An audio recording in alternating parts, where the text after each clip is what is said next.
we have consist of two main area, mainly ASEAN and Pacific studies, and also European and African studies. So we are conducting research, so many research in another country, especially in Malaysia, European, some and some of them we are doing research on the Indonesian diaspora in Malaysia and Gastro Diplomacy, and also creative industry in Japan. And we are doing research in the African also, like in production network and potential market in Africa. And this morning we are so lucky we have to have Emeritus Professor Dr. Alberto Gomes as a guest speaker this morning with the theme of the about Indian diaspora, insight, issues, and impact. Let me introduce Professor Gomes. Professor Gomes is anthropologist, graduated from the Australian National University, and currently he is an emeritus professor in Latrobe University, Australia. Professor Gomes also is a global director of DEEP, Dialogue, Empathic Engagement, and Peace Building Network. And also he is a member of Indian Diaspora. So I think his knowledge and also his experience about Indian Diaspora, we can learn a lot from his experience. And he wrote so many books and journal articles, and especially his phenomenal book about Orang Asli Malaysia. Okay.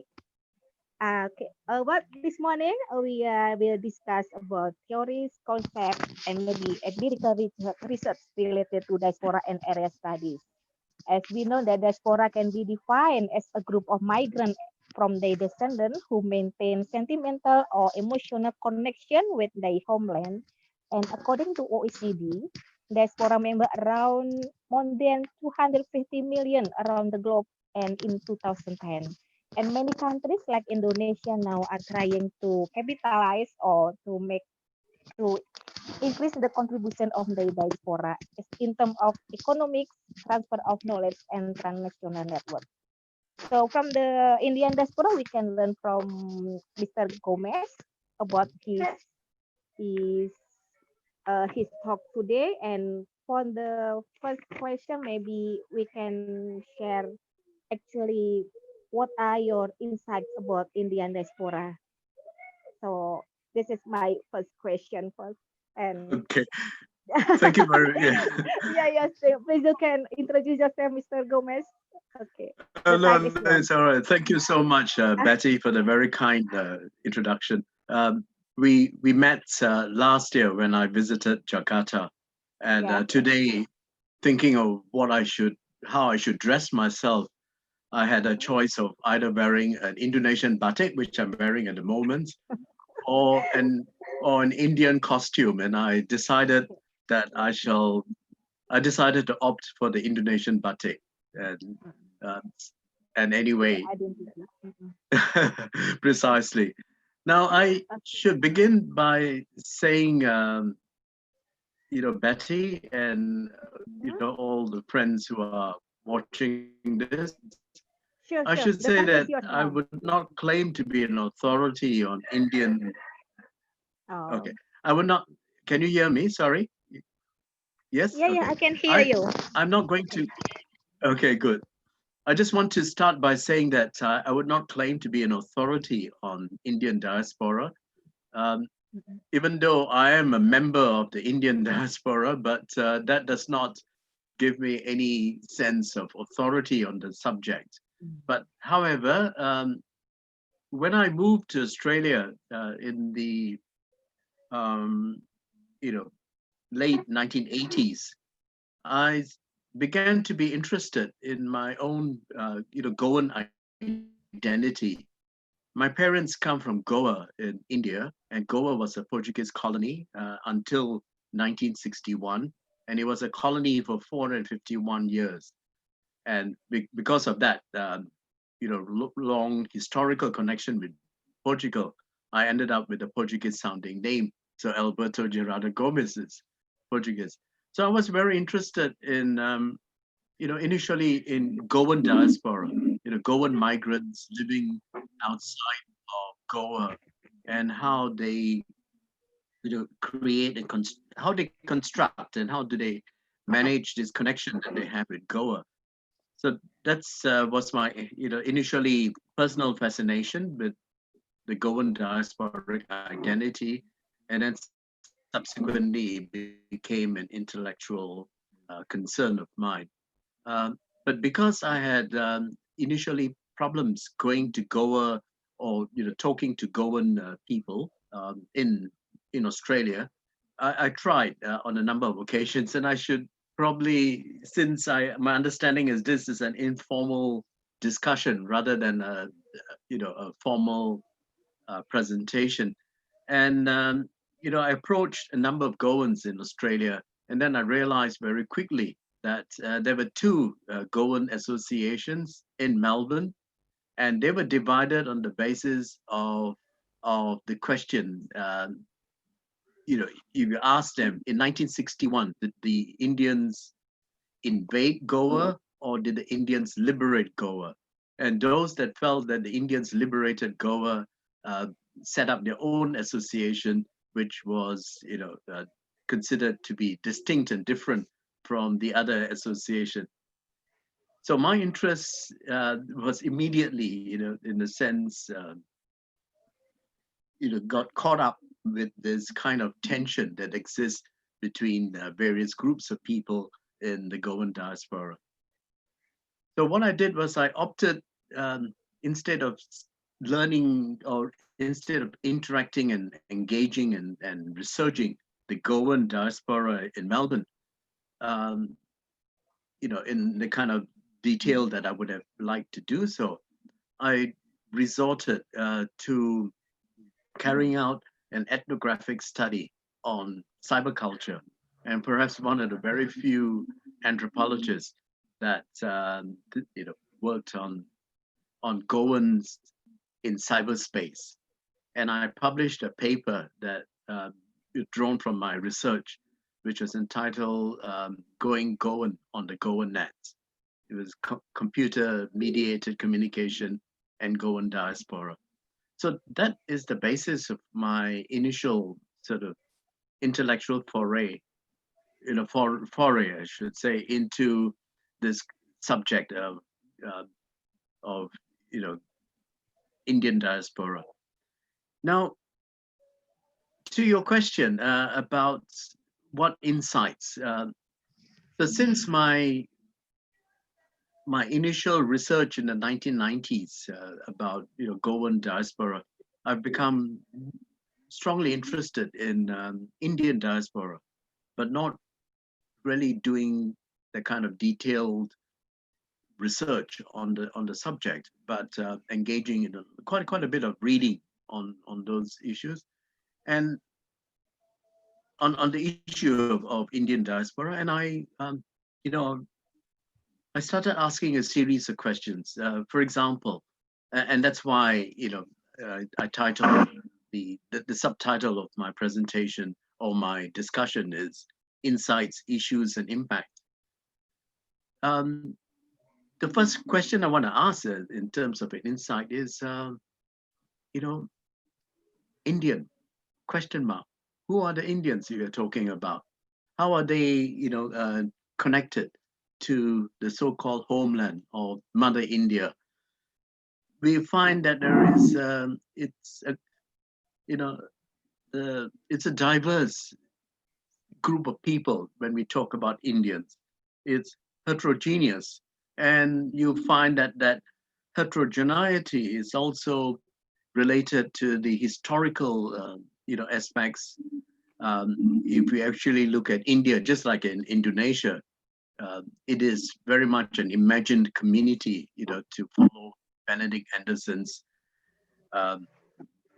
notion of the nation states, and how group of people, ever since in 1947, after independence of India and the creation of the Republic of India, we have this group of people who are referred to as Indians, and they are connected to the nation state. But what about, let's say, Pakistan, Bangladesh, and which was part of what was considered to be the Indian subcontinent? And when you look at the Indian subcontinent, it actually has a great number of people. So the historical context, if you look at Mughal India, is, a lot of people who were down in the south would not have been part of what we imagine to be India. So that was one of my problematic questions, and I will talk about that more in terms of issues. So when we look at India, it is, if I'm going to kind of deconstruct or to ask questions about the title of my talk, so India is a problematic term. Yeah, who is Indian? How do we define, given the diversity in terms of language, religion, in cuisine, culture, whatever you may have, economic class, we have, educational status. So all these groups of people have actually been lumped as part of what is considered to be Indian diaspora. To the next question, to the next issue in relation to the topic that I've been assigned to speak on is the word diaspora. What do we mean by the word diaspora? What does the concept mean? And, in my own sort of research and writing, I find that the initial concept of diaspora, which stems from Greek diasporan, which actually refers to dispersal. But in the Greek context, when we actually look at the concept of diaspora, what is entailed in it is really, it's an exile, it's the banishment of people from the city-states out of, what was considered to be the centers of Greek society and polity.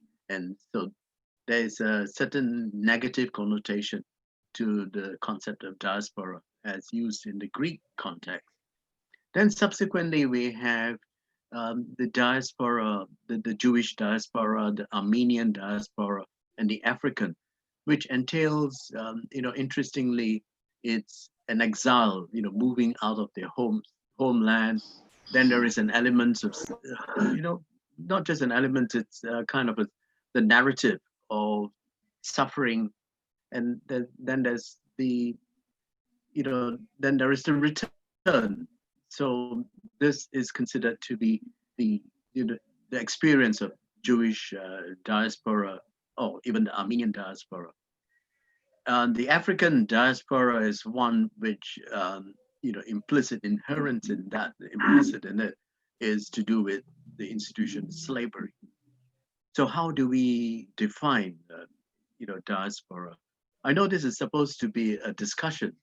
So let me throw it to you, Betti. What do you think, how would you, is there something that one would say, can we claim or can we say that there is an Indonesian diaspora? Yeah, actually, or are they just Indonesian migrants or Indonesian migrants? Yeah, we have some ethnic group who has experience about migrant, like merantau. We can call it in Indonesia, like the Minang ethnic group and the Bugis and the Jawa. But since 2012, when the first Indonesian Diaspora Congress, and then at that time, like diaspora including in the public sphere of Indonesia. So diaspora is much more knowledgeable in Indonesia in the time since 2012. And of course, the Indonesian government also pay attention from the people abroad, overseas, like the Indonesian diaspora. There are so many policy to include the Indonesian diaspora to make their contribution to the development. And actually, since then, the definition of diaspora is quite complex in here, because it's different like in China, Vietnam, or India, who has like the story. But in Indonesia, we can say that yes, Indonesian overseas is including in diaspora. So I mean the definition is quite developed over time, depend on the context and situation. Yeah. And so how about yeah, sorry, go ahead. Yeah. So in my kind of reflection on the concept of diaspora in the Indian context, and I started to look at it and to compare it with some of the various theoretical work on it. And it takes me back, in my work on the Goan diaspora. I looked at, for example, James Clifford, the anthropologist, who was someone that, looking at a number of different sorts of, theoretical work at that time in the 1990s. And, I have my notes here, and he, drawing from several studies, including a marvelous piece of work by Safran. And he has, the defining model of diaspora, he says, consists of the following features or events. So one is the history of dispersal. So, we asked the question in the context of India, was there a history of dispersal, and whether, and when I'm asking these questions, I'm looking at it in the context of the various other concepts that could be used. So why don't we just refer to Indonesians or Indians as Indians abroad, or Indonesian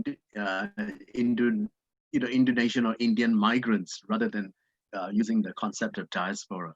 So there's a history of dispersal.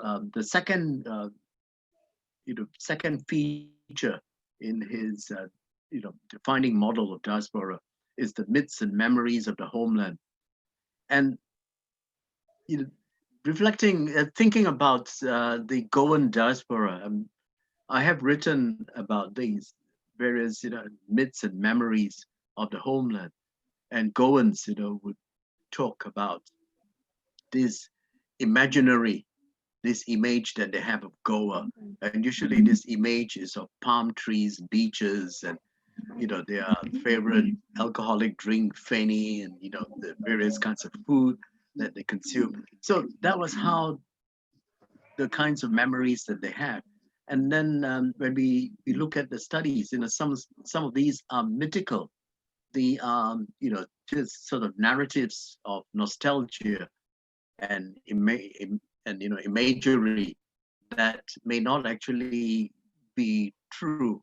And I recall sort of listening to my parents talk about their homeland, which in Konkani, in my language, is referred to as Amche Gaon, our country.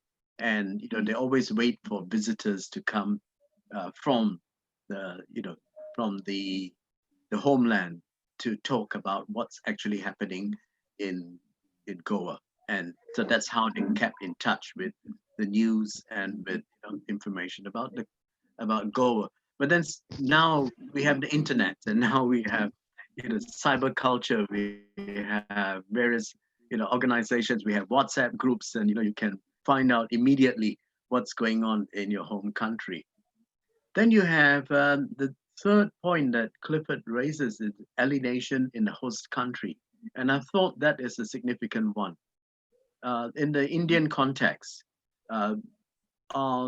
the Indian sense of identity or the connection to India, are these various sorts of connections, are they accentuated?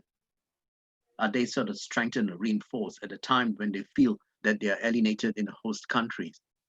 I was particularly interested in this and curious about this when a number of Indians were attacked in Australia.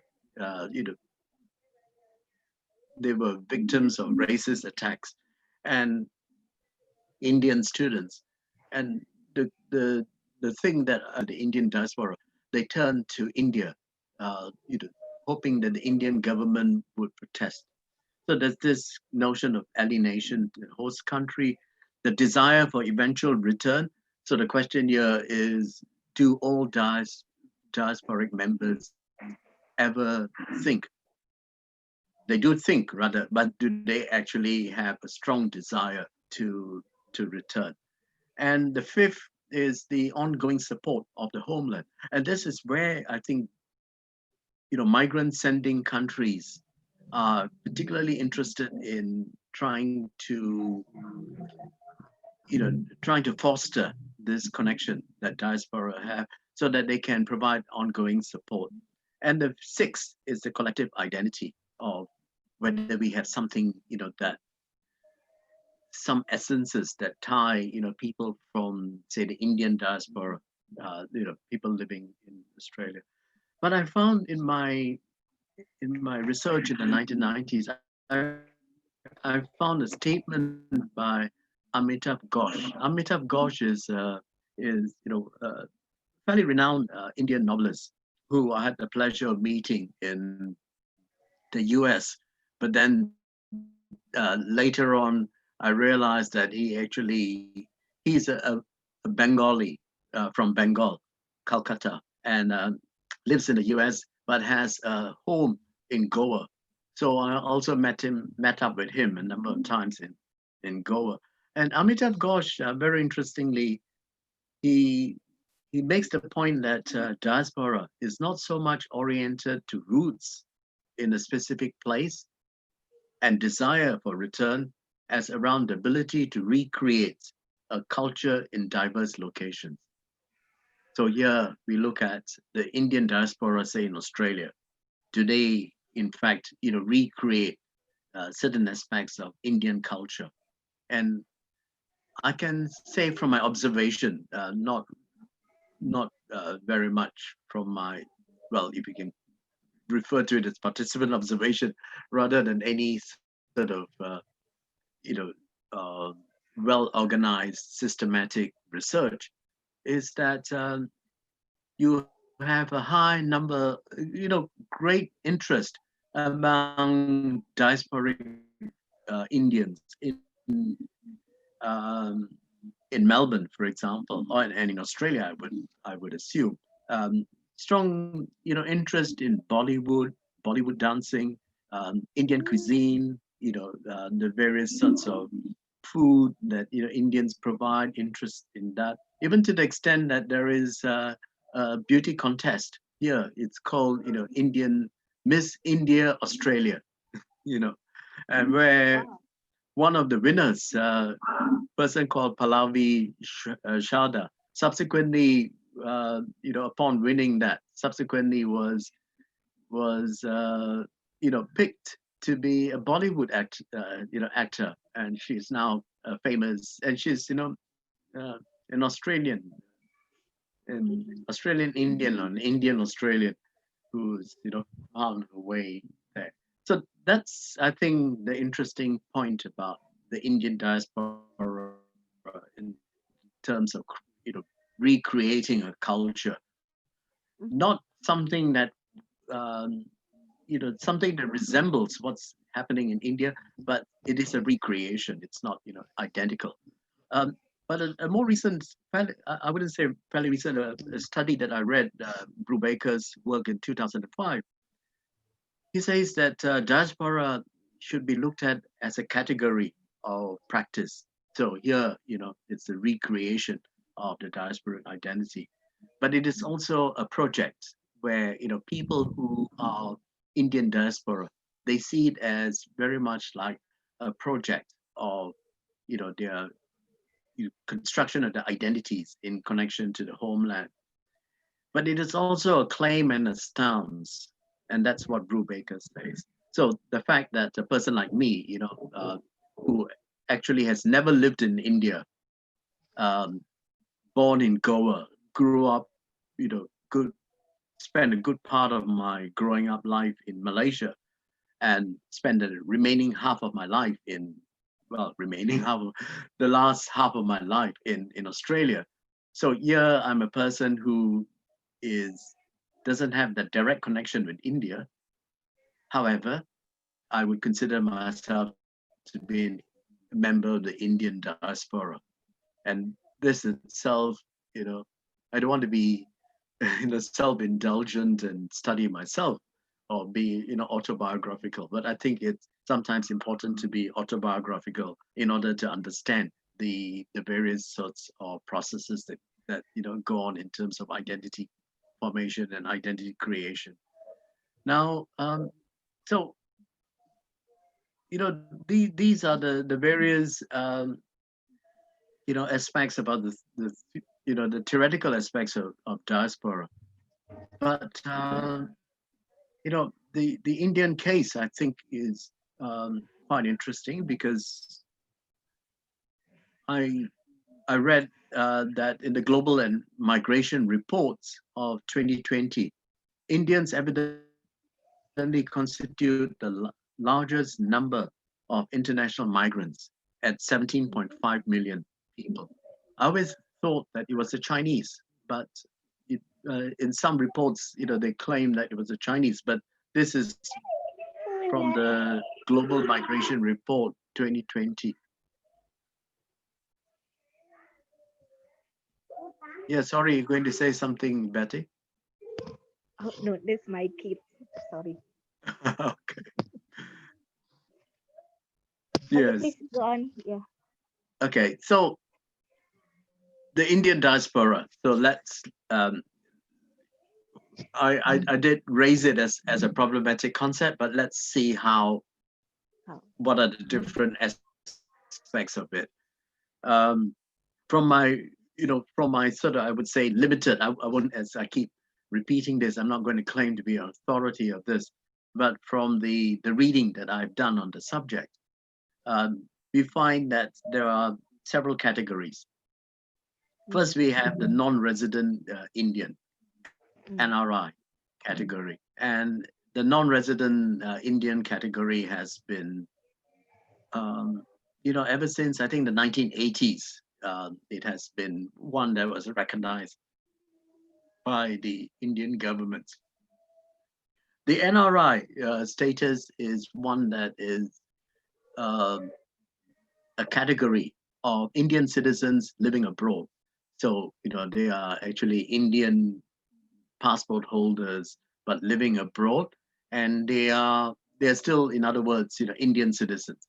And this is the NRI as a status was initially created for tax purposes and the tax status.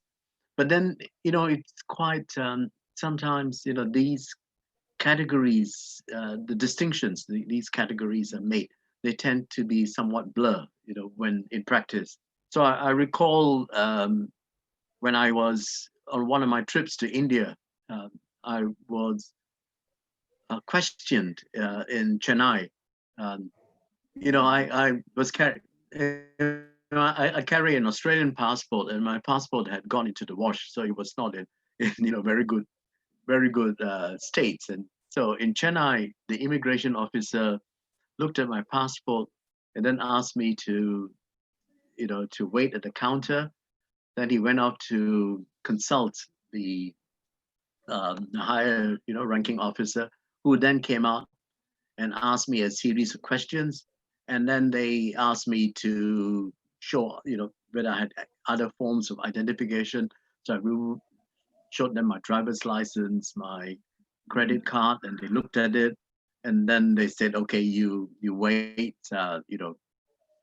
we will, we will go and you just wait here. We've got a few more questions to ask. So I felt as if like I was being interrogated. And then later on, they came out and they asked me again. They said, so what were you doing in India? To that question, I said, I'm just on my way back to Australia, and I came to Goa to visit my relatives, and my sister lives in Goa. And then the immigration officer asked me, so are you, in Indian accent, so are you an NRI? And so I replied with an Indian accent. I said, yes, I'm an NRI. And then the person said, then why didn't you tell us that you're an NRI? So I said, well, you didn't ask me. And now I'm not actually technically, legally an NRI, but for them, anyone who had this Indian connection was considered to be a non-resident Indian. And the fact that I had family in Goa. And immediately after saying that I'm a non-resident Indian, they stamped my passport and wished me well. And and I felt a certain sense of pride, that I was walking through, uh, through the gates. Now, so that's one. Now you have the other category, which came later, I think it was somewhere around the 1990s. I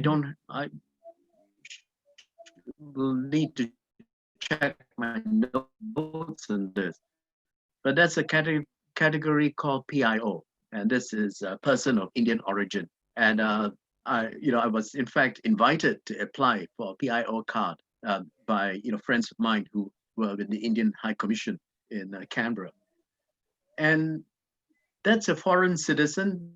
PIO, you can be a foreign citizen, except Pakistan, Afghanistan, Bangladesh, China, Iran, Bhutan, Sri Lanka, or Nepal. Any other country, you can, obtain something called a PIO card, which gives you, multiple entry without a visa for about 15 years. And to be a PIO, you would have had to hold an Indian passport at any time, or either your parent, grandparents, or great-grandparents were born or permanently resident in India, or is a spouse of a citizen of India, or a PIO. So I was, entitled, I should say, to apply for PIO because my father was born in Goa at the time, which subsequently became part of India. Now, the most fairly more recent category, I think I've spoken about this previously when we had our meeting in Jakarta, and that's the OCI, the Overseas Citizen of India, which was established in 2005. And in that that status that was created, which was introduced, as I mentioned, in 2005, it's very much like a pseudo, form of citizenship. India does not recognize dual citizenship. So this is one of the ways of how the Indian government has got around to, instead of changing the constitution, got around to creating this category. Being an OCI, you have certain restrictions, some limitations. For example, you don't have voting rights. You can't stand for, in the elections, the parliaments. One cannot hold a government job or buy or own agricultural land. But apart from that, an OCI has great deal of, flexibility, and it's a form of flexible citizenship. And then you have the classification. Another aspect of the diaspora is the classification of these diaspora. I have classified them into three different. One is the ancient, sort of ancient diaspora, Indian diaspora. And here we are talking about the Indianized kingdoms of Southeast Asia, Indonesia itself, Majapahit and Sriwijaya, all these, I've got the connections with India. We have got pockets of people living in different parts of the region, for example, like the Malacca-Chitis, who have got this very strong Indian connection. And that's the Asian, but I'm not going to talk much about that form. And then we have the old diaspora, the old, sort of the history of immigration. And that includes, people who have left India and settled in different parts of the world during the colonial period. And here we have the indentured labor in the Caribbean, in Fiji, Sri Lanka, Malaysia. And in India, this category of people are referred to as Gimitia. And Girmitia in Hindi, Girmit means agreement. So these are the people that the British Raj had formed in an agreement, a labor agreement with such indentured laborers. And there was this expectation that they would return to India after the labor, but of course many of them did not. So that's why we have sizable numbers of people in Fiji and in Malaysia and in other parts of the world, and especially in the Caribbean. But we also have, around the same time during the colonial period, we have migrants seeking opportunities in the colonies. So you have In fact, my parents, who my father moved, with his father, my grandfather, away from Goa, and which is part of which is actually part of India. And when they moved, they were seeking opportunities elsewhere. And initially they landed in Singapore, and then subsequently to what was called Malaya at that time, or British Malaya, or the Straits settlement. And here we have, many of them, they moved for commercial interests, for administration, railways in particular, in different parts of the world. We should also probably remember who is referred to as the father of the Republic of India, Mahatma Gandhi. He started his career as a lawyer in South Africa, and so there's this connection. Then you have, quite a number of them during this period to found their way to Indonesia. I do not know whether, LIPI has done any work on this. Are you familiar with the Indians in Indonesia? Actually, we do not have any research on that about the Indian diaspora, just the Indonesian diaspora. Right. So I've done a bit of reading on this, and I found that there are, 125,000 Indians in Indonesia, and some of them actually moved during the colonial period. Interestingly, that the Dutch were involved in, were also, involved in and participated in this kind of indentured labor system. And they took a lot of Indians to places, blessing from the British to, like to Suriname. And then from Suriname, they have, migrated to Holland. Like, for example, we have the largest Hindu temple in Europe, in Den Haag. That's the largest Hindu temple built by, Indian community diaspora in Holland from Suriname. But back to the Indonesians, so we have something like an estimate of about 5,000 to 7,000 Indonesians in Medan. So there's a sizable group of Indonesians, and so when we look at the ancient connection that goes back, to the time of the Indianized states in Southeast Asia, but the more recent, during the colonial period, during the Dutch period, we find Indians have settled in. And in my research on this topic, I found that the sixth richest Indonesian is an member of the Indian diaspora. You know who I'm talking about? Pardon? The founder of Indorama. Indorama is Prakash Lohia, who is he's evidently the sixth richest person in Indonesia from my research. So during the period too in Australia, we have people that they are referred to as the Afghans, but many of them are actually Indians, and they ran the camel, the what was called the camel trains, where they transported goods through the deserts in the central part of Australia. And there's a very long-standing connection. And this was a time where we had a white Australia policy, but yet these laborers were brought in by the Australian authorities to run these camel trains. And then you have some indentured laborers, mainly from the Punjab, that worked in plantation companies. And one of the early works that I read in fact, I have this book from my library, and I'm sure Bu Yekti knows this. This is a book entitled "Indians in White Australia" by Marie de Lepavange.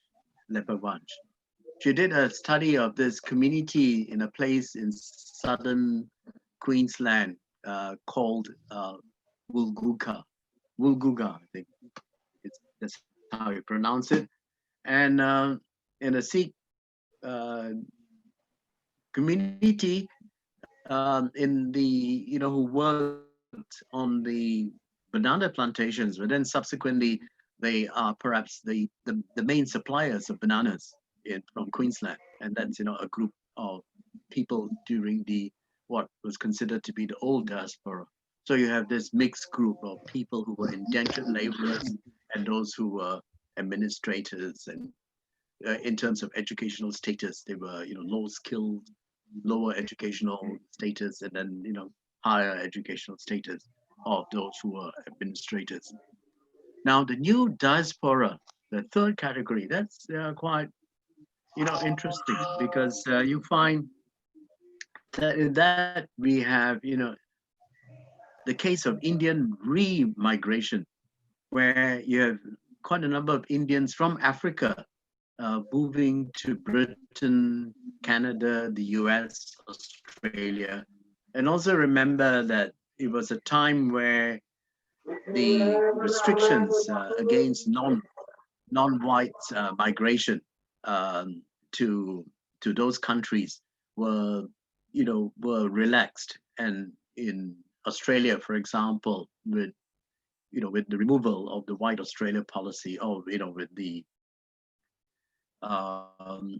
with the lifting of that policy, we actually find that there's an increasing number of Indians who started to move to countries like Australia, and especially Canada, the US.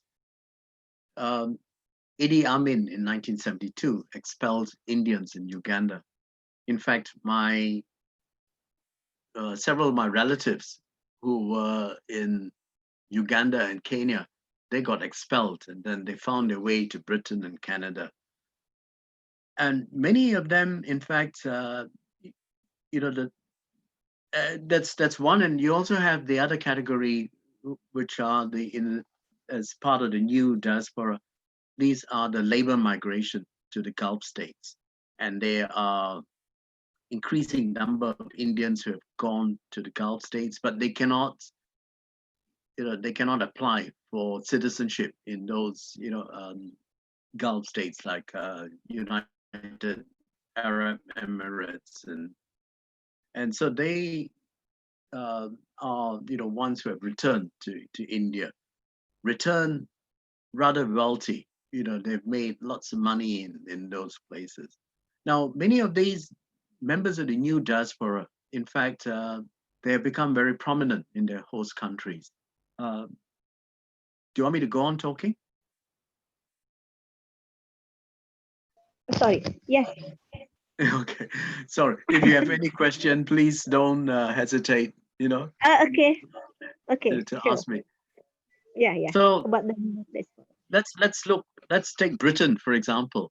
Now, in Britain, we have the British, the UK cabinet, for example.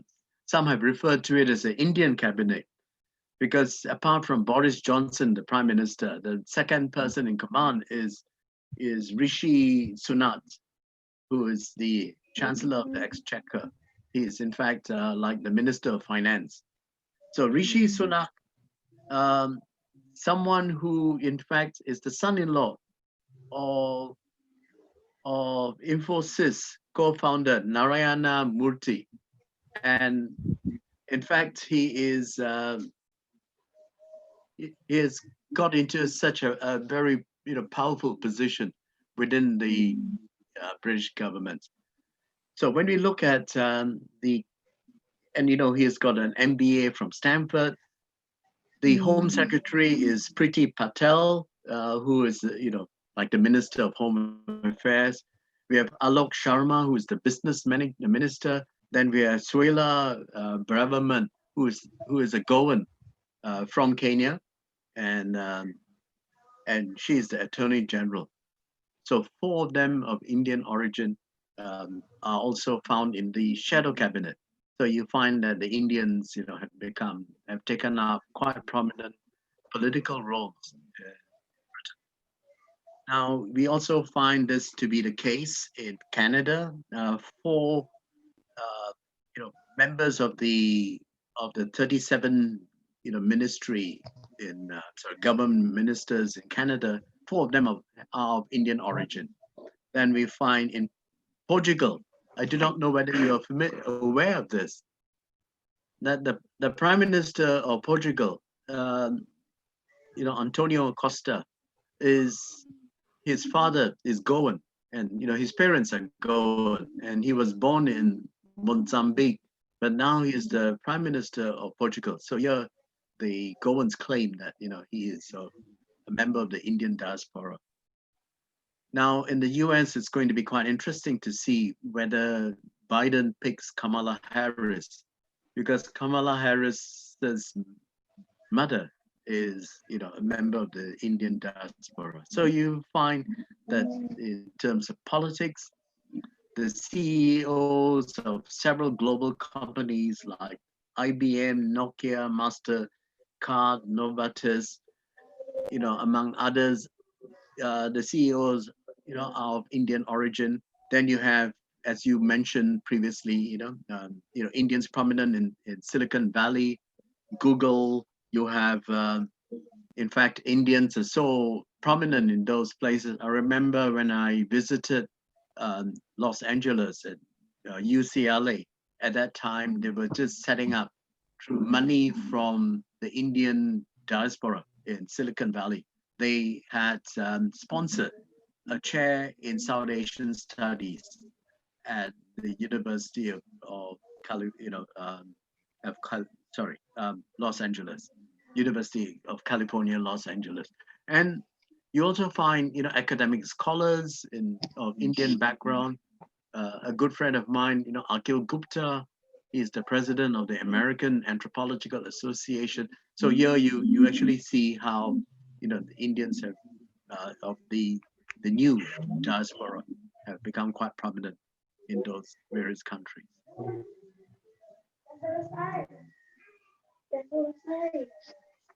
Yeah. Sorry, do you have any questions or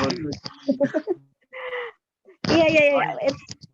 I enjoy your explanation actually about regarding how the contemporary Indian diaspora, because they are now in high position in some government and then multinational companies, even in international organizations.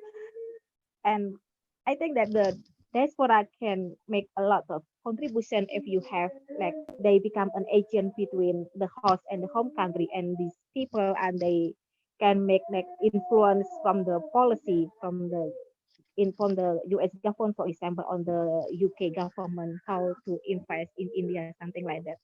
But unfortunately, in the case of the Indonesian diaspora, still the domination of the Indonesian diaspora is the migrant workers.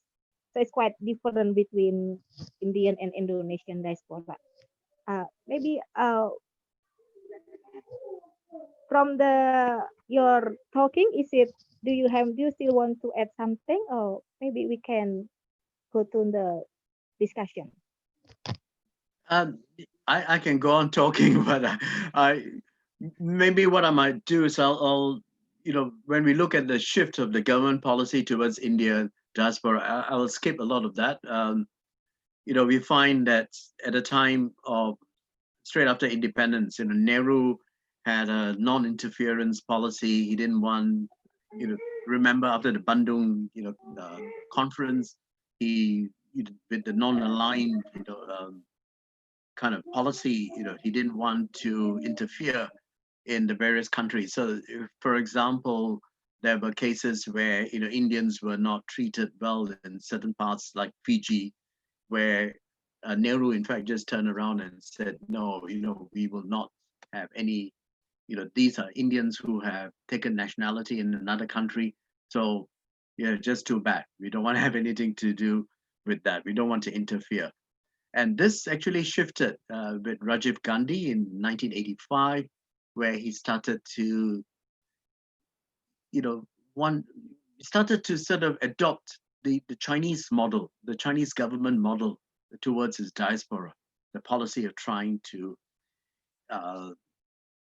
encourage Chinese diaspora to contribute to the national development. So we then, find a shift in government policy in India, and from Rajiv Gandhi to Vajpayee, and then you have, the various sorts of concepts of, the various kinds of categories that I talked about, the PIO, the OCI, and then you have also the various sorts of symbolic gestures, like in Vajpayee government, for example, came up with this concept of Vishva Bharati Parivar, which is one global Indian family. So all these diaspora was considered to be part of this family. And then they created the Ministry of Overseas Indian Affairs, which was established in 2004. That name, the ministry then changed to the Non-Resident Indian Affairs. It was dissolved. Then it was became part of the Ministry of External Affairs. When I looked at the web page of the ministry, I found that under consular services, you have diaspora and migration issues. And under there, you have Pravasi Bharatiya Kendra, a special center for diasporas. There is also the Pravasi Bharatiya Divas. It's the Indian Diaspora Day. That's on the on the 9th of January, the date that Gandhi had returned to India. So then you have, No India program, KIP, for, Indian diasporic youth, which was introduced in 2006, where the young, sort of members of diaspora from ages of 18 to 30 were in fact invited to apply for full sponsorship of, going to India and learning about Indian culture. Then the creation of the Indian Development Foundation of Overseas. So now, in terms of development, in terms of impact, very quickly, remittances is one economic impact of. So when we look at remittances, estimated at around US $80 billion, which is approximately 4% of India's GDP. That's 80 billion US a year that goes into the Indian coffers. Then we have this question of Indian diaspora involved in foreign direct investment. But some of the studies that I've looked at, they say that that hasn't been very successful. We have Indian diaspora playing a role in tourism. Then you also have diaspora playing a role in what has been referred to as diaspora diplomacy, in terms of soft, power, and in terms of, more hard power in terms of in regards to lobbying their host countries, for favorable, sort of connections. And this is the case in Australia at the moment. We have, Indian diaspora who have, through, various means, associations and various business enterprises are, lobbying the federal government in Australia for, facilitating the kinds of connections with India. And, these, if I can just, before opening up the questions, I want to raise 4 issues, but I don't want to say much about those issues. Yeah. Okay, one, it's the question of, can we actually speak of this as I've done, as Indian diaspora, or should we speak about them as Indian diaspora?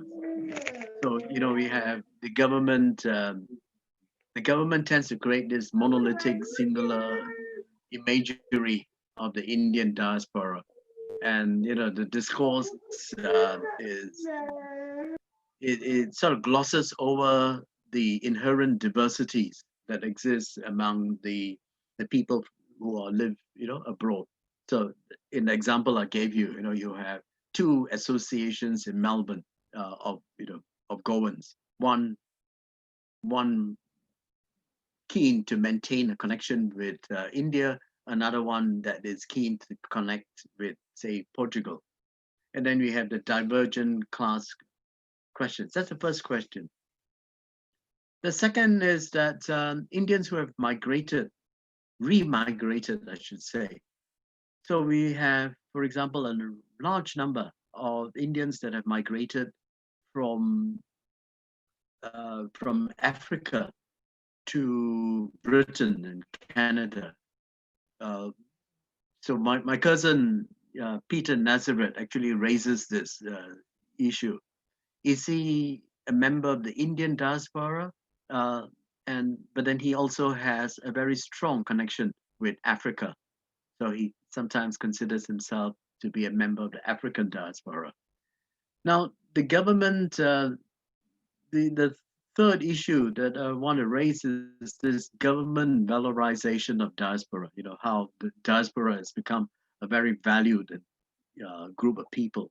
And but the issue that I find here, which is somewhat problematic, is there's a very strong penchant for the elite and wealthy classes of diaspora, because that's where the government tends to focus.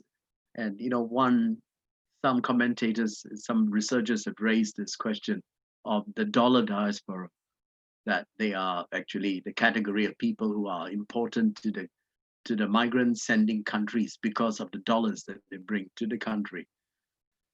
Then we have also the issue where there is this distinction. Governments tend to frequently, and especially the Indian government in this case, blur the distinction between Indian expatriates, Indians who are living abroad, and the persons of Indian origin. So you actually find here is that Indian citizens living abroad are lumped together with persons of Indian origin. And the fifth issue, I think this is very pertinent at the moment that we are facing, is what are the effects of the COVID pandemic? What effects is it going to have in relation to the closure and restriction of national boundaries in terms of diasporic identities? I don't have the answers for these, but perhaps anyone who has joined this discussion will be able to to respond to these issues that I've raised.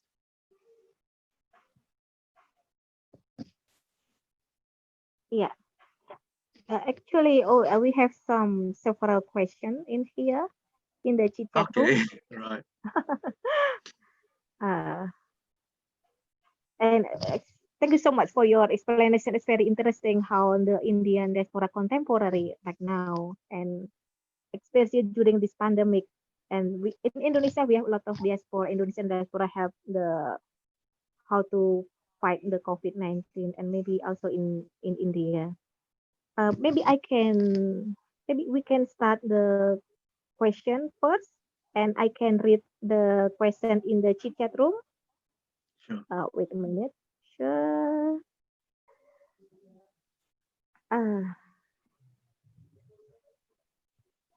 The first question is come from Ibu Yati. Like, she asks the question about the chain of brain drain to brain regain in the case of Indian diaspora, especially in the new diaspora. And then from Tony Effendi, how does the identity construction of the young generation of Indian diaspora, especially Indian born in Australia, and how do they identify themselves as Indian? And then how do the roles of the Indian diaspora to India-Australia relation? And do you think there are any political connection, impact, or influence of the Indian diaspora to Indian domestic politics? Maybe you can answer two questions first, and then we can continue to another discussion. Can you Is it remind me the okay, first Professor question? Sorry. Gomes? Yeah. Betty, what was The the first, first? the first question is come from Ibu Yeti, Yeah. and he want to ask about the change notion of brain drain to brain regain Ah, in the case okay. of Indian diaspora, Right. especially the new diaspora. Can I talk? Can I Yeah, Ah, talk you yes. can, yeah. You directly? can talk directly, Ibu. Thank you. Because I want to Mm, respond to Pak Albert issues that rise about several issues, but just one thing, I just want to respond to the problem of the elite diaspora. So I think in Indonesia also, because we have the we call it IDN Global. So this is the one that Betti mentioned during the Congress of Diaspora. So this one is also mostly is elite group. So, but it's not including like the TKI is tenaga kerja, the one who's like women's migrants who work right. factory something or domestic labor. So also there is a problem of this diaspora in Indonesia too. So I think this is quite similar that the elite. So Indonesian government also want to get something like economic potential something is mostly also from the elite. But for remittance, of course, is from the Indonesian migrants worker. So that's two different things. But my question is actually because in India, I think the new diaspora is actually educated one, and also they work in a very high position, especially in IT. So many of even in the university in India also send some very good people in IT. So in this case, actually there is a concept from used to be brain drain when you move to so the host the home country actually losing, but actually now it's not really like that, especially with the case of India, because so many transfer of technology and even so many IT company is in India. So the Indian overseas is also guarantee that they will will have good quality, something like that. So then the concept is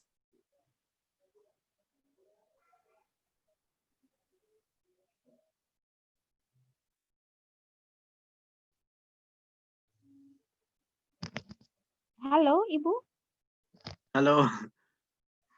Halo, Ibu Yeti. I think she lost connection. Yeah.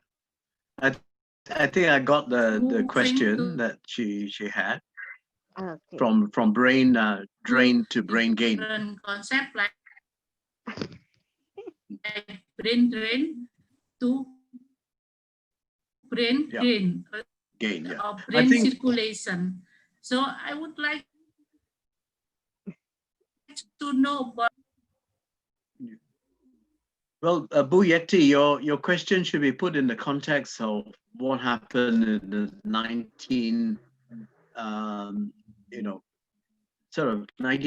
and 1990s. This is the from the 1980s we have neoliberalism, we have globalization. So people were thinking about brain drain not as people actually moving out and benefiting the countries of the host without providing sort of the benefits to the sending countries. But actually, when some speak about it not just as brain drain or brain gain, but also as brain circulation. So you have with the I'm not in any way sort of endorsing that neoliberalism is perhaps something that is beneficial. I'm not also suggesting that we should have a curtailment of this kind of circulation of brains. But what often happens is that the various corporations at the center that are likely to profit, they are the ones who are concerned about profiting from the various groups of people. So they will try to extract.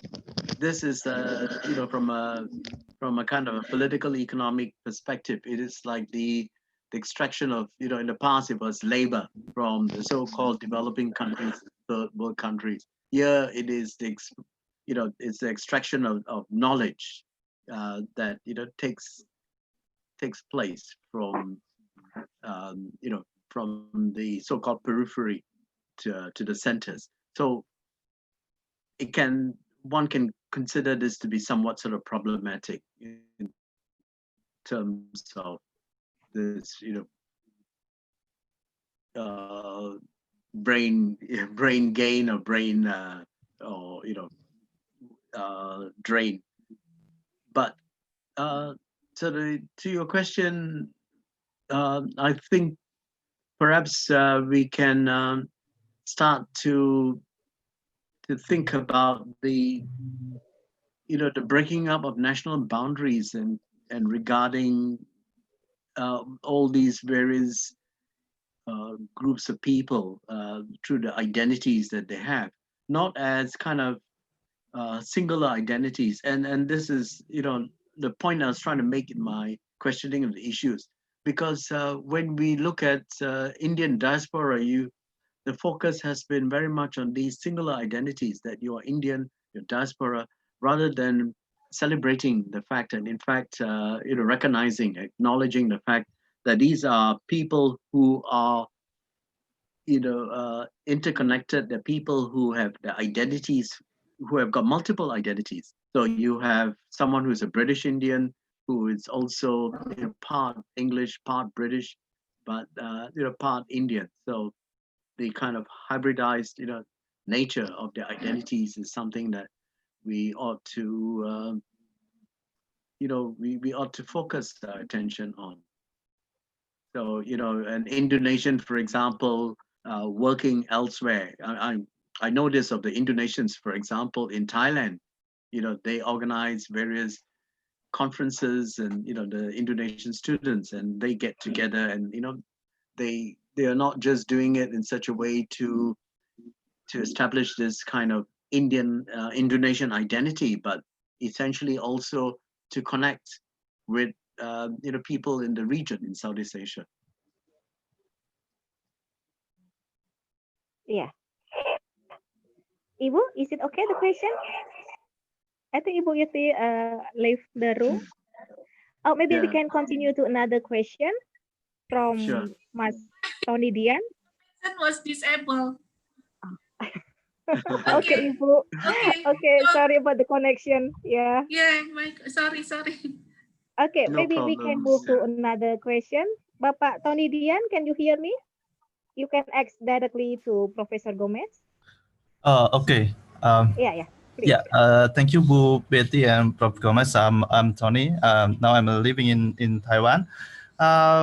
Actually, I have a research before. When I graduated from USA with Malaysia, I do research about the Chinese Indonesians, Chinese diaspora in China.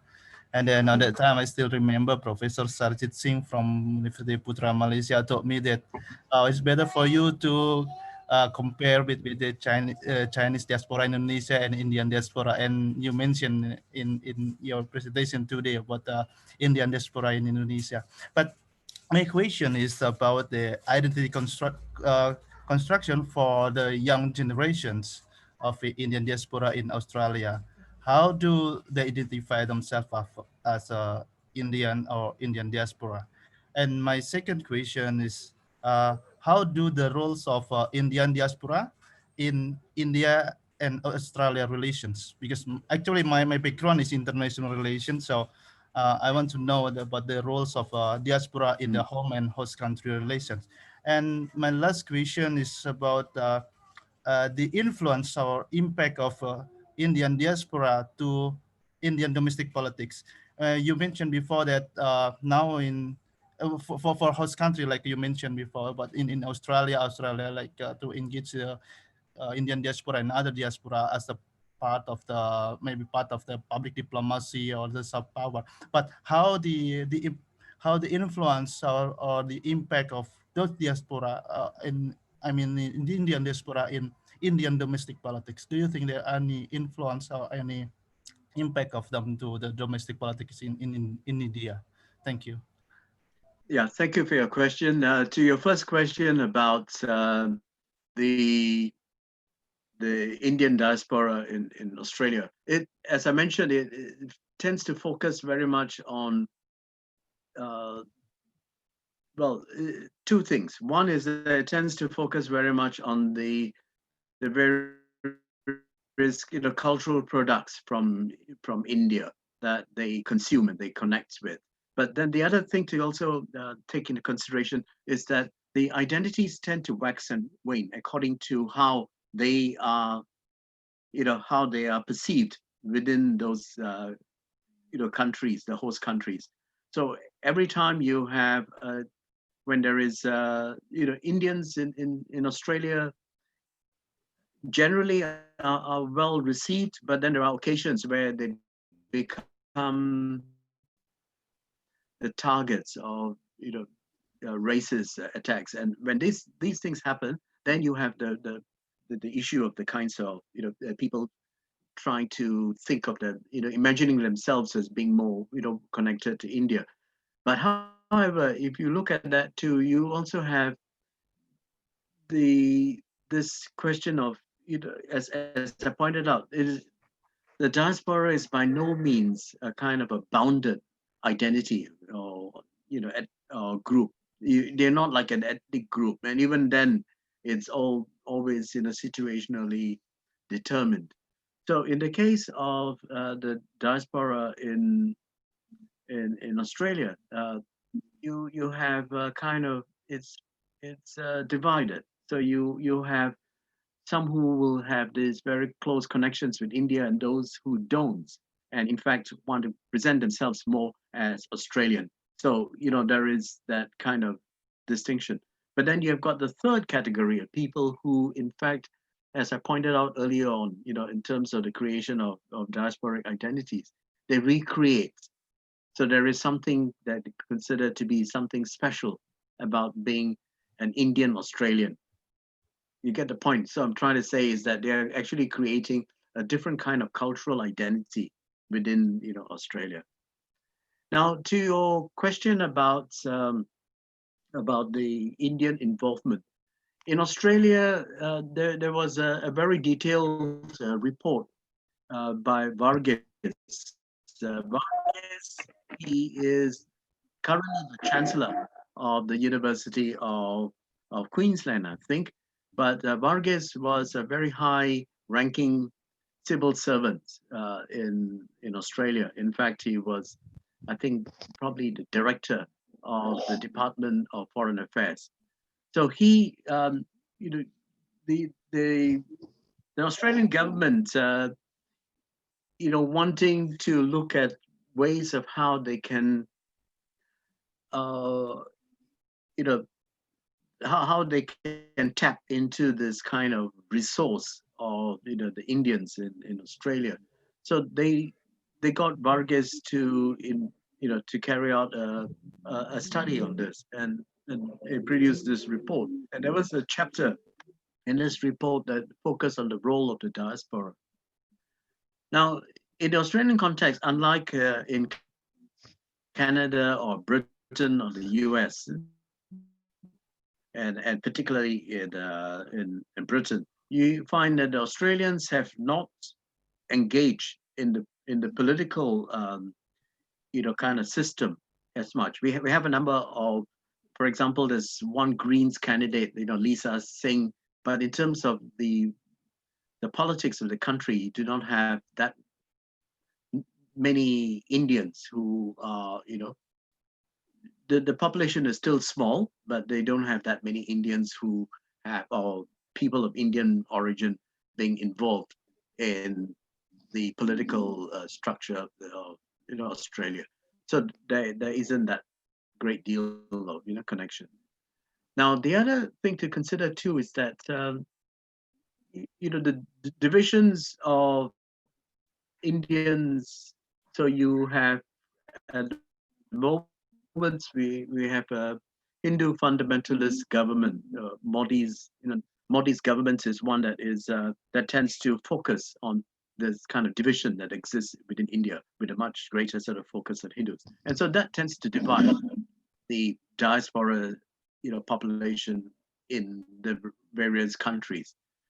So it's quite interesting when Modi was with Trump, thinking that by praising Trump, he thought that he will actually be able to get the Indians to support Trump in the presidential elections. But when you actually look at the data on this, you find that majority of the Indians did not vote for Trump. In fact, the percentage of people that vote Indians in America that voted for Trump was almost negligible.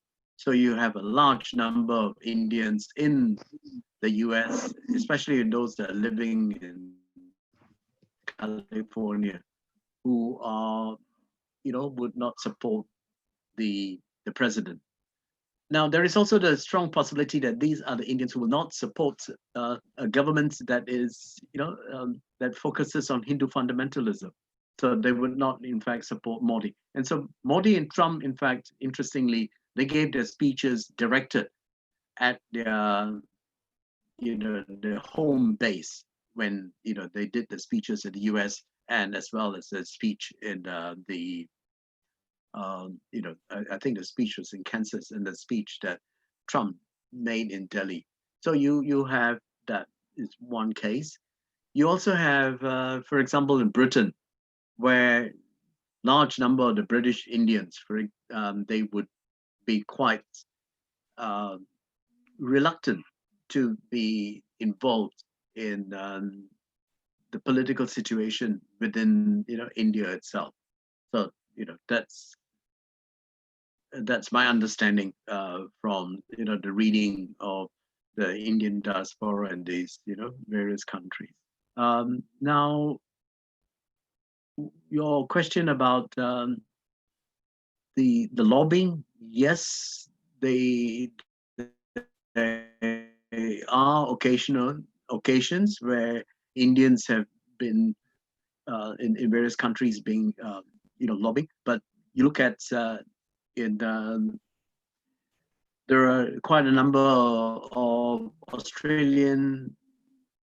Indian Australians who protested against Adani, who is an Indian, mining magnate, who was involved in trying to set up coal mines in Queensland. So you find that the connections are not always clear cut, and it tends to also be it's hard to also read any kind of patterns in those as far as international relations are concerned.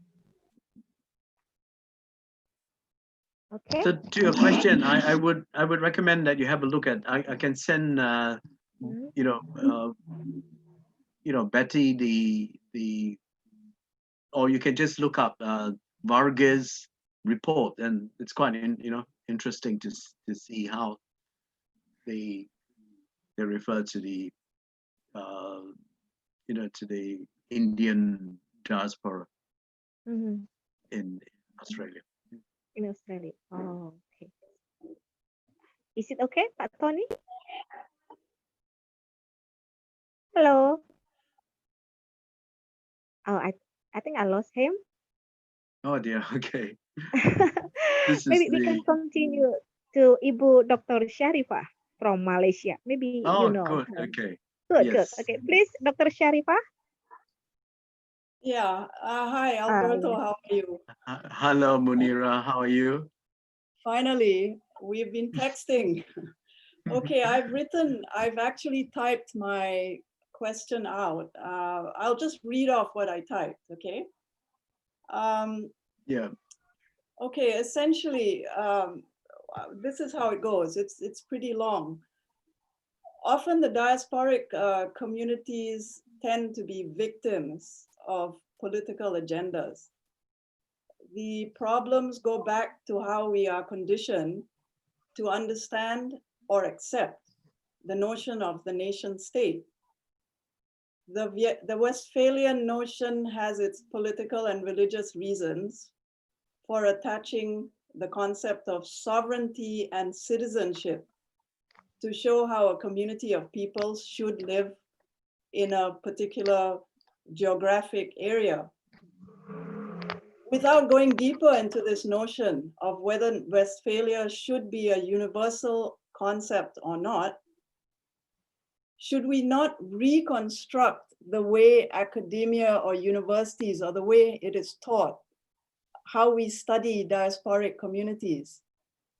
How do we decolonize these labels?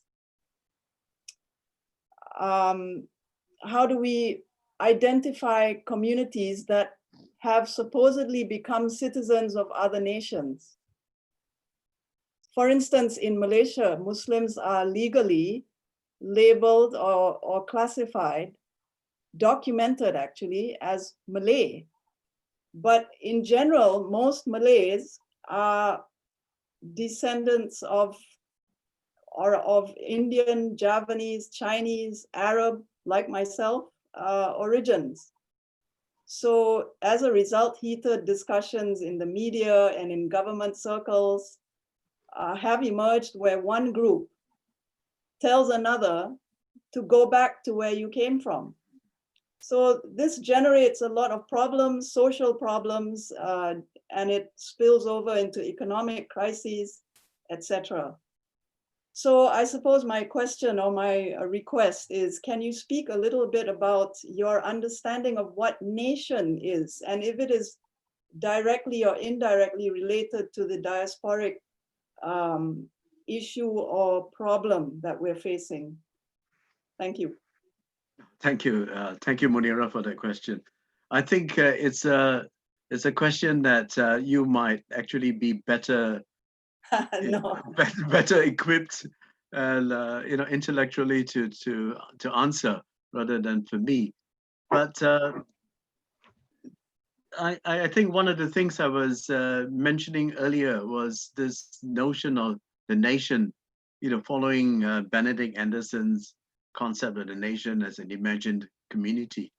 And the problem with that is that as you know as well, much better than I do of Malaysia, is that this imagination or this imaginary that is constructed is often is not inclusive, and it tends to be exclusive. So you have the exclusionary tendency in the case of Malaysia, where the imaginary is constructed as a Malay dominated nation.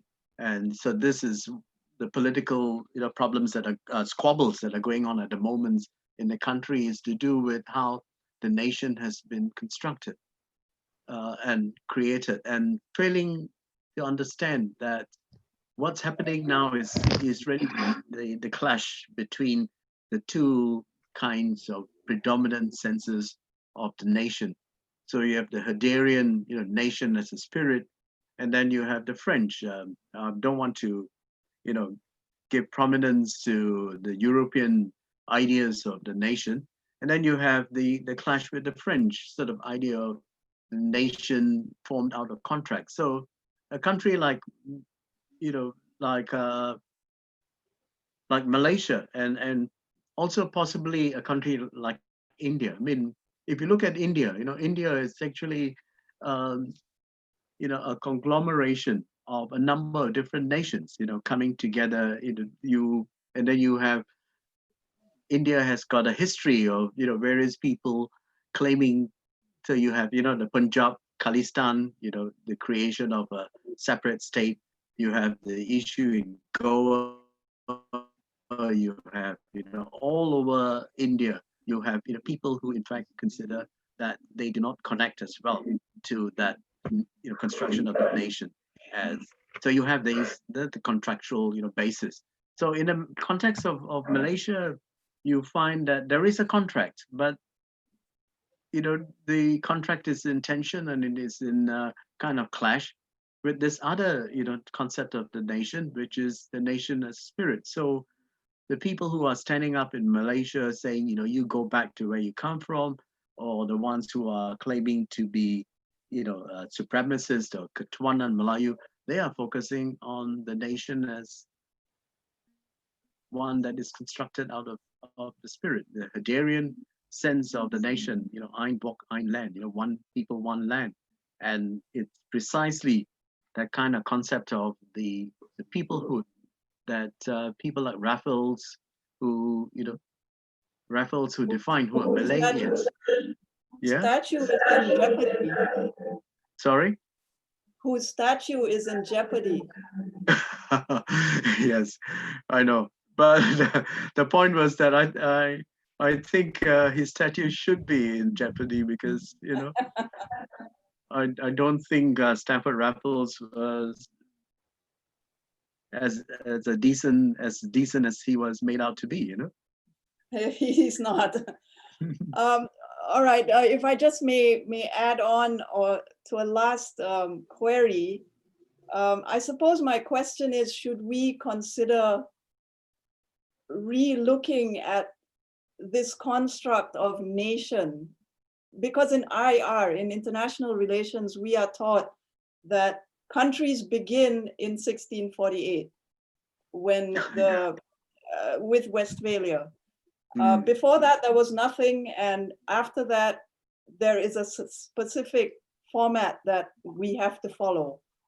But given our region, specifically Southeast Asia, where we have so many different communicating groups historically for thousands of years, without any problems, the usual problems, but no chaos.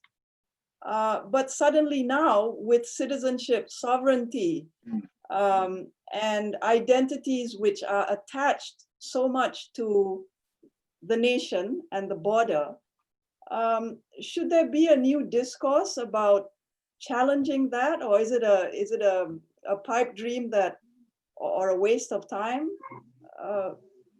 Would it be something that is useful? What do you think? Oh, I think definitely it should be something that's useful, but the problem that we face is that the idea, or what you refer to as the discourse, has been so deeply entrenched in the mindset of people that they will not be able to conceptualize, you know, or even perceive a kind of an identity that's different. So since my topic is on Indian diaspora, we look at the Indian model of, you know, when we go back and we look at what the you know, before the British set up this nation state, and, you know, of India and the Republic of India, we actually find that the Indians adopted a political system that, you know, as you probably know as much as I do, or probably as more as I do, is the mandala system, you know.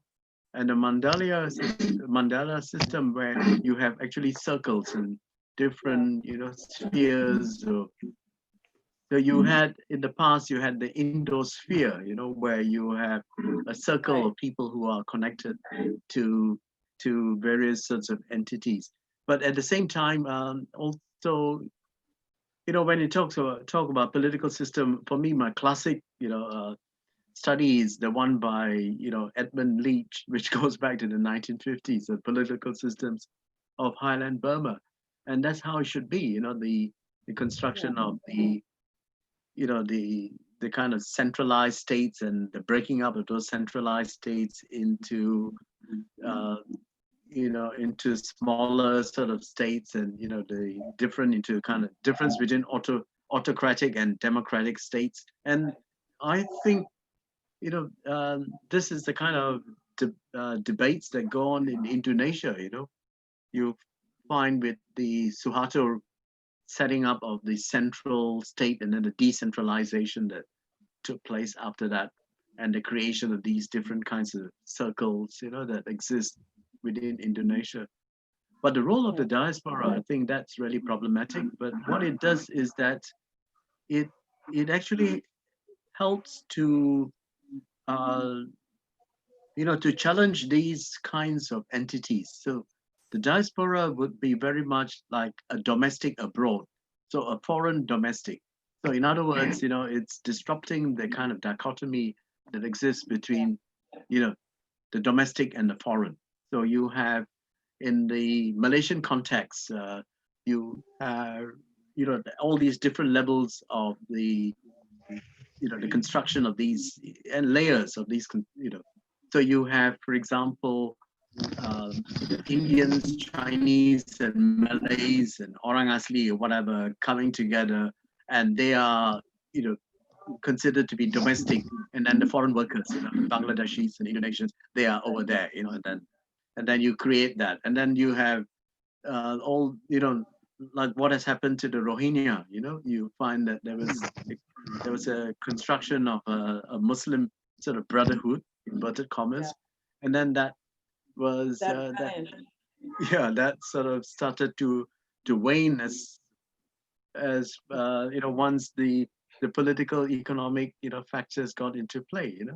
So I think your question is indeed an important one, and perhaps something, Munira, that you can form an alliance with LIPI, and we have various people in political political science in LIPI, like Bu Yekti's own work is on Bata. Sorry, not Bata. What Dayak? Dayak identities. Yeah, the Dayak identities, and the kind of once again the tension that I talked about, the construction of singular identities, where we are constructing this identity of group of people as if like a bounded and singular identity of the Indian diaspora, where what we're actually talking about are multiple identities. Okay. All right, thank you. All right. Thank you. Okay. Thank you, Dr. Sarifah and Professor Gomes. We still have around 10 minutes. If you have any question, maybe you can raise hand. Maybe not. Let's see. Okay, maybe I am interested with the recreate Indian culture. You mentioned before in Jakarta when we met before, and you know that the first generation still have strong connection with the homeland, so they have strong identity, and the second generation they tries to assimilate with the culture in the host country, and the third generation mostly they try to find the root of their culture, and they have strong identity from this homeland. And you mentioned that the young Indian generation they tries to looking for the Bollywood dances and then the cuisine. Is it also happen in the young generation of the maybe the third generation of the Indian diaspora also? Yes, that's that's what I would say, my observation, but it is not based on any large sample, firstly, and secondly, it is not grounded in any kind of detailed ethnographic research. But I find that that there is a tendency, this three generation, that's called the Henson Model.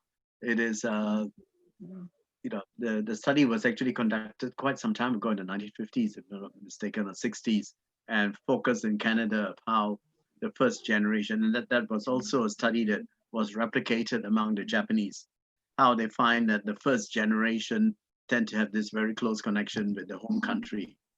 Then the second generation, they get assimilated into the host country, and then the third generation becomes curious and wanting to know more about what happens in their home country, and they start seeking out various kinds of cultural connections with the country. Now, this is what India is attempting to do in its KIP program. Knowledge, knowledge of India. So in the Knowing India program, sorry, that's the title of the. So in the Knowing India program, every year the government sponsors, and they give preference to people who are Gimitia, those people who are the descendants of indentured laborers. So there's a certain preferential, quota that is given to those groups. So you get all these young diasporic Indians who are, many of them who are most likely, they are in fact going to be third generation, okay, away. And many of them in fact have moved from Africa, or, when they were kind of banished from Africa by people like Idi Amin, and they landed up in in Britain and Canada, and then subsequently they have gone, to India. So these young third generation who are then,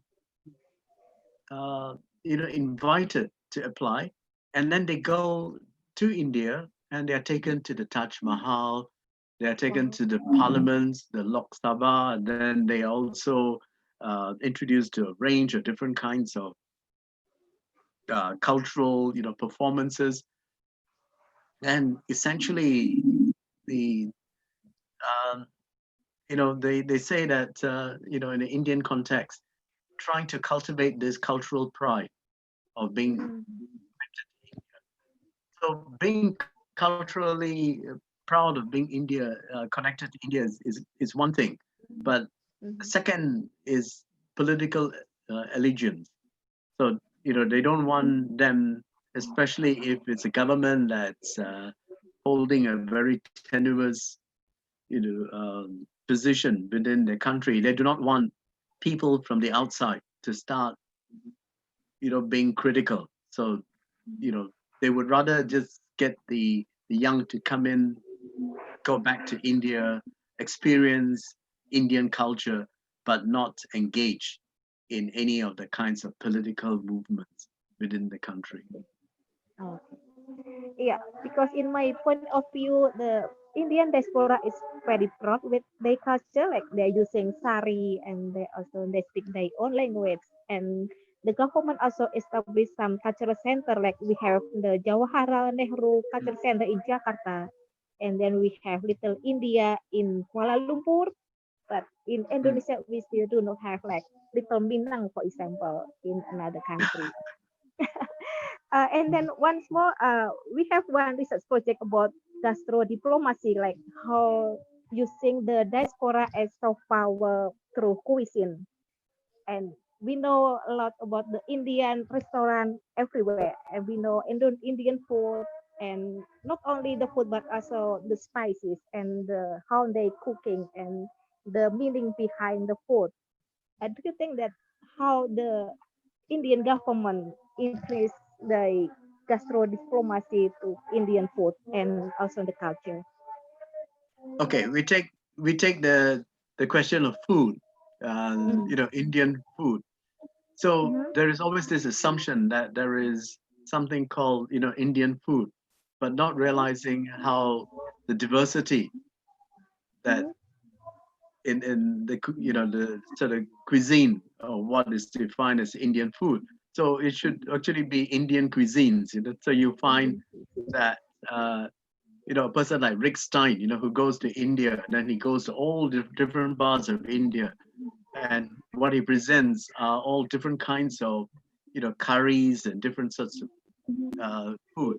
I remember the once when I was in Hawaii, and there were 3 South Asians who were living in the same dormitory as I was. And so they decided, one was from Bangladesh, one was from Pakistan, and one was from India. So they decided to join in and to cook together. And then I was telling my partner, I said, and the reason that they did this was that all 3 of them are Muslims. Okay, one from Bangladesh, one from Pakistan, one from India, Indian Muslim. So they thought that, okay, we all get together and cook our meals and share our meals. And then I said to my partner, this is not going to last. So she asked me, why? Why don't you think that it will last? And I said, wait, just, watch what's going to happen. And true enough, within a week, they started to squabble among each other because the Bangladeshi wanted rice as the staple. The Indian wanted to have his own, roti, and the Pakistani wanted to have his own, kind of chapati. And so each one were arguing about what ought to be the main staple. So what you consider to be Indian food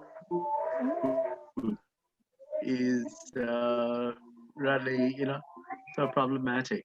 But what's actually happening now is that Indians from different parts of India. So when we look at the so-called curries, curry is essentially not an, we'll be really disappointed if I say to you, curry is not really Indian, because it's if you look at chili, it was only the Portuguese that introduced chili and certain kinds of spices.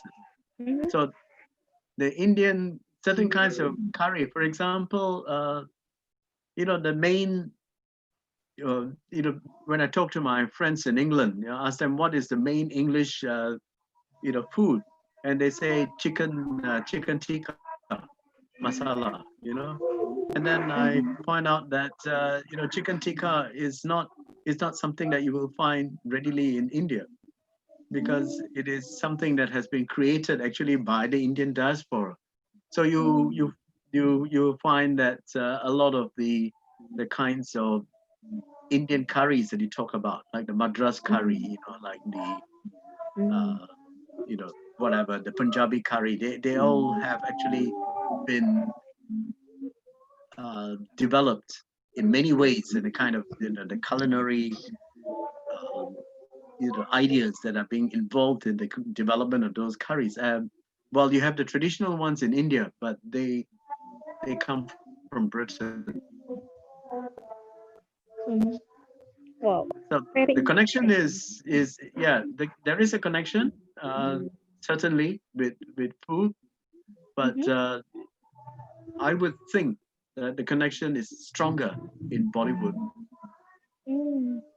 In Bollywood, and not so much music, but increasingly it's to do with the dancing.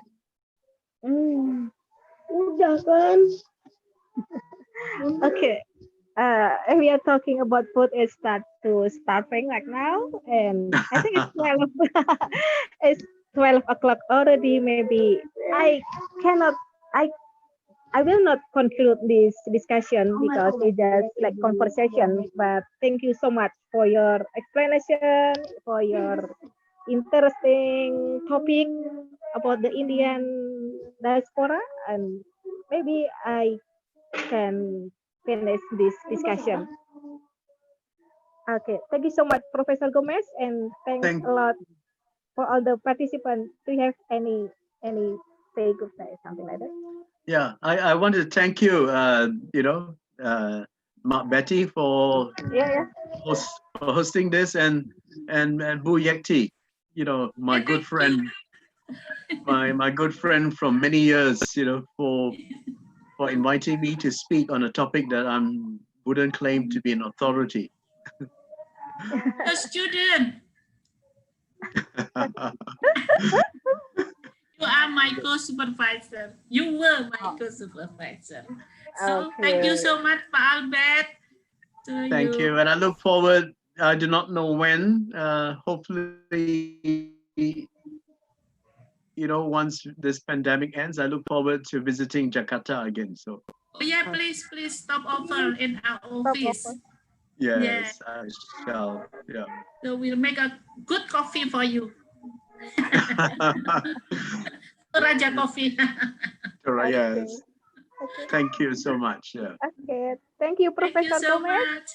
Yeah, thank you. Thank you, everyone, who participated in this discussion. And lovely talking to you, Munira, finally. Thank you, Ibu Munira. Okay, the time I come to Fikri. Oh, yeah, thank you, Fikri, too. Yes. Fikri to manage the host. Yeah, thanks. Thank you so much. Thank you so much. Thank you, Pak Albert. Next time, maybe we'll invite you again. Okay. My pleasure. A different topic. Okay. Thank you. See you. Bye. See you. Bye-bye, Bye. Professor. Bye.